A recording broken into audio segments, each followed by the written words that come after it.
Dinesh B D സഹകരണ സംഘവുമായി ബന്ധപ്പെട്ട അഴിമതി ആരോപണം ആവർത്തിച്ച് മുൻ പ്രതിപക്ഷ നേതാവ് രമേശ് ചെന്നിത്തല.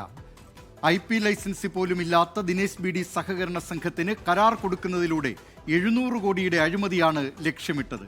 ടെൻഡറുമായി ബന്ധപ്പെട്ട് മുഖ്യമന്ത്രിയും സഹകരണ മന്ത്രിയും പറയുന്നത് പരസ്പര വിരുദ്ധമായ കാര്യങ്ങളെന്നും രമേശ് ചെന്നിത്തല പറഞ്ഞു. മുഖ്യമന്ത്രി പറഞ്ഞത് ടെൻഡറിൽ TCS പിന്മാറിയതാണ്. സഹകരണ മന്ത്രി പറയുന്നു ഏക ടെൻഡർ ആയതുകൊണ്ടാണ് രണ്ടാമത് ടെൻഡർ ചെയ്യേണ്ടി വരുന്നത്. ആര് പറയുന്നതാണ് സത്യം? മലബാർ ഇൻഫർമേഷൻ ടെക്നോളജി ഈ സോഫ്റ്റ്വെയർ സ്ഥാപിക്കുമ്പോൾ ആകെ ചെലവ്